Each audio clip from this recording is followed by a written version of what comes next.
Ukraine's surprise attack on Russia has led to the evacuation of tens of thousands of Russians, raised questions about border security, and threatened to shift the course of the 2.5-year war. Reuters pieced together a timeline of the first 2 days of the incursion, based on public statements, social media posts, and analysis of video footage. In the hours before Ukrainian soldiers stormed across Russia's western border on August 6th, there was no sign from Moscow that anything was off. Russian Defense Ministry footage released that day shows General Valery Gerasimov paying a visit to a combat zone in Ukraine. He commands Russia's war effort. The video did not specify the exact timing of the visit, but there's no hint of concern about events unfolding in Russia's western Kursk region. This Ukrainian video purports to show the start of a sudden attack at a border point near the Russian town of Sudzha. Armored vehicles storm in. These are so-called dragon's teeth, part of border fortifications in Kursk that Russian media outlets said cost nearly $170 million.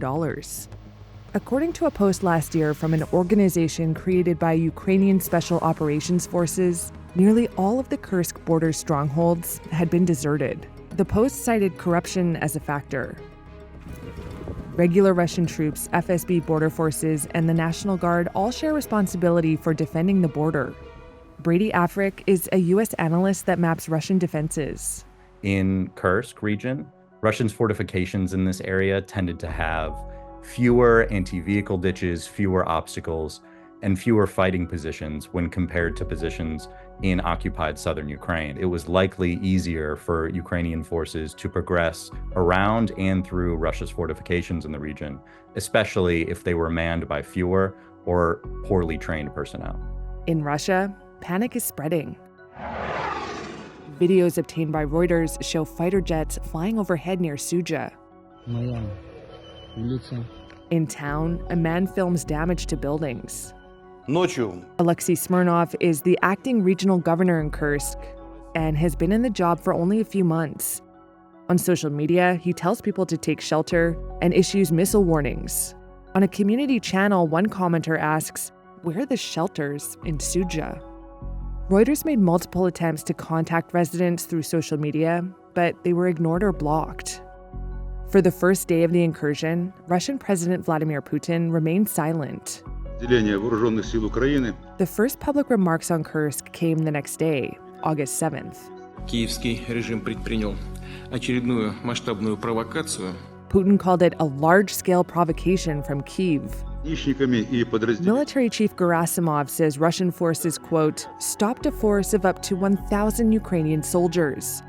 Although one analyst told Reuters it's possible he may have been under pressure to deliver good news to Putin on TV, or may have been given poor information himself.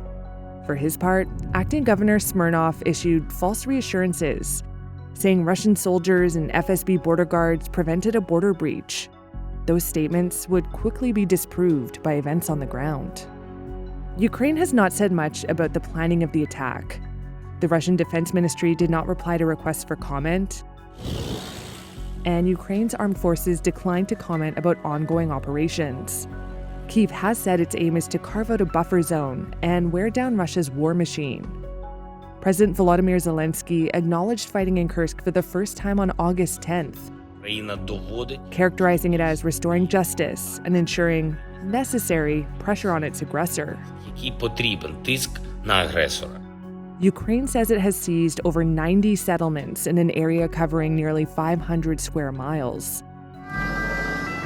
Although Ukrainian forces are on the defensive elsewhere, upping the ante of the high-stakes gamble in Kursk.